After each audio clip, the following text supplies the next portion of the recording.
ഒരു പ്രേത ബംഗ്ലാവ് കഥ. ഞാനിത് എവിടെയാ? ഇന്നലെ രാത്രി മാറിയില്ലേ? എടാ ഇതല്ലേ എൻ്റെ വണ്ടി. എടാ ഓനോടെ കാണുന്നില്ലല്ലോ. ഇതെന്താ ഒരു വലയം പോലെ? ഇതെന്താ ഇങ്ങനെ സൺലൈറ്റ്? ഇതെന്താ? ഞാനാണ് പ്രേതം. നിന്നിങ്ങോട്ട് കൊടുന്നതും ഈ വണ്ടിനെ ഇങ്ങോട്ട് ആക്കിയതും ഈ സൺലൈറ്റ് മാറ്റിയതും എല്ലാം ഞാനാണ്. അതാരാ? അല്ല ഇതെന്ത് ഈ വലയം പോലെ ഒരു സാധനം? ഇതാണ് മാന്ത്രിക വലയം. ഇത് പ്രേതങ്ങൾക്ക് കടക്കാൻ സാധിക്കും, പക്ഷെ മനുഷ്യർക്ക് കടക്കാൻ സാധിക്കുകയില്ല. അതെന്താ കടന്നാ സംഭവിക്കുക? കടന്ന നീ സ്പോട്ടിൽ മരിക്കും. അപ്പൊ എന്റെ കൂടെയുള്ളവനെ വിടെ? അല്ല പിന്നെ ഈ സൺലൈറ്റ് എങ്ങനെ മാറുന്നേ? അതല്ലേ ഞാൻ പറഞ്ഞത്, ഞാൻ പ്രേതമാണ്. പിന്നെ നിന്റെ കൂട്ടുകാരൻ, അവൻ നിന്നെ ഇട്ടിട്ട് എപ്പോഴേ വീട്ടിലേക്ക് കടന്നു. അപ്പൊ അവൻ രക്ഷപ്പെട്ടോ? രക്ഷപ്പെട്ടു. അവൻ രക്ഷപ്പെട്ടു. ഇനി നീയാണ് മരിക്കാൻ പോകുന്നത്.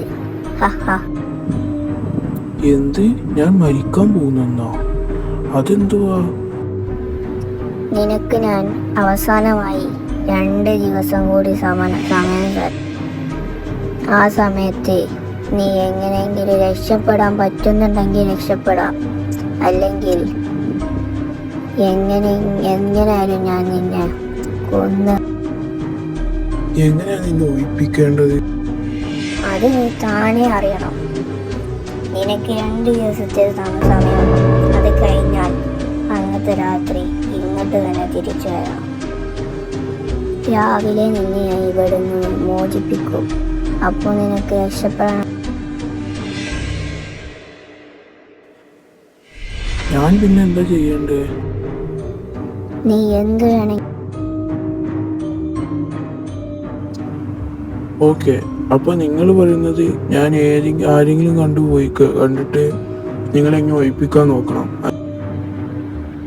അതെ, ഞാൻ എന്നെ കൊന്നവരെ പ്രതികാരം വീട്ടി. എന്നിട്ടും എനിക്ക് മോചനം കിട്ടുന്നില്ല. അതുകൊണ്ട് എന്നെ എങ്ങനെയെങ്കിലും ആരെങ്കിലും ഉപയോഗിച്ച്. ഓക്കെ, അപ്പൊ രാവിലെ ആണല്ലേ? ശരി.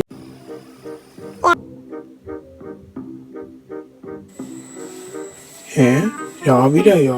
ഇന്നലെ നടന്നൊക്കെ സ്വപ്നം പോലെ വിചാരിച്ചത്. രാവിലെ ആയല്ലോ.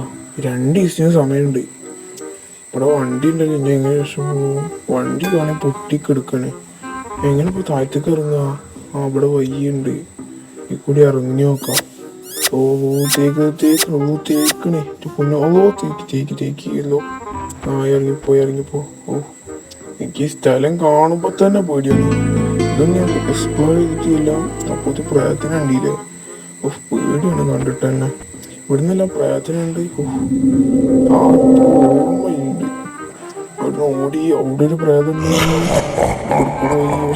കൂടെ പോയല്ലോ. ചാടി പേടിയാടാ. ഇത് കാണുമ്പോ തന്നെ പേടിയാവുക. ഞാൻ പോണല്ലോ. ഇതൊക്കെ കാണുമ്പോ തന്നെ ചാടി പേടി തോന്നടാ. സ്വപ്നം പോലെ എന്തെങ്കിലുമൊക്കെ നടന്ന് തോന്നുന്നു. എന്നാലും ആന് രക്ഷപ്പെട്ടെന്നല്ലേ പറഞ്ഞേ. കണ്ടിട്ടാണ് പേടിയാണടാ ഈ സ്ഥലം. രക്ഷപ്പെട്ടെന്നല്ലേ പറഞ്ഞേ. മോൻ്റെ അടുത്തൊക്കെ പോണല്ലോ.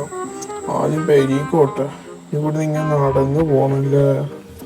ഷടാ, ആര് എങ്ങനെയെങ്കിലും അതിനെങ്ങനെ ഒഴിപ്പിക്കണം ആ ഭയത്തിനെ.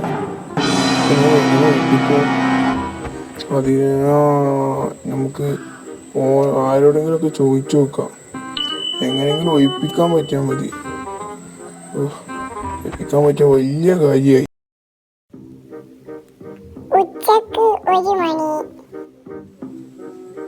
അങ്ങനെ നടന്ന് ക്ഷീണിച്ച് വീടെത്തില്ല. ഇനി ഉള്ളിൽ കയറി കുറച്ച് റെസ്റ്റ് എടുക്കട്ടെ. അരിയില്ല, അല്ലെങ്കിൽ അരിയ പേരിൻ്റെ ഉള്ളിൽ കയറട്ടെ. കുറച്ച് നേരം റെസ്റ്റ് എടുക്കണം. നമുക്കൊന്ന് വിളിക്കണം. ഇന്നത്തെ പ്രധാന വാർത്തകൾ. ഗ്രേവിയാട്ടിൽ വീണ്ടും ഒരു മരണം. മരിച്ചത് ആരാണെന്ന് വെച്ചാൽ കൊമ്പങ്കാട് മാക്സിമാണ് മരിച്ചത്. ഇന്ന് രാവിലെ പാൽക്കാരൻ ബാബു റോട്ടിലൂടെ പാല് വിൽക്കാൻ പോകുന്ന സമയത്താണ് ഡെഡ് ബോഡി കണ്ടത്. ഉടനെ തന്നെ പോലീസിനെ അറിയിക്കുകയും പോലീസ് അങ്ങോട്ട് വന്നിട്ട് ചെക്ക് ചെയ്യുക, എന്നിട്ട് ഗ്രേവിയാട്ടിൽ തന്നെ അവനെ മറവ് ചെയ്യുകയും അവൻ്റെ വീട്ടുകാരെ അറിയിക്കുകയും ചെയ്തു. പ്രധാന വാർത്തകൾ ഇനിയും. എന്തപ്പോ ടി വിയിൽ വന്നത്? ഓ മരിച്ചെന്നാ പറഞ്ഞത്. അവന് രക്ഷപ്പെട്ടിരുന്നത്. ഓനക്കൊന്ന് വിളിച്ചോക്കട്ടെ. കോൾ എടുക്കണില്ലല്ലോ. എങ്ങനെ അവനോട് പോയോക്കല്ലേ? ഞാൻ പോണോ? എങ്ങോട്ടാ? അങ്ങോട്ടില്ലേ അവൻ്റെ പേരാ? ആദ്യം ഫോട്ടോ അടിച്ച് പോവാ. നല്ലത്.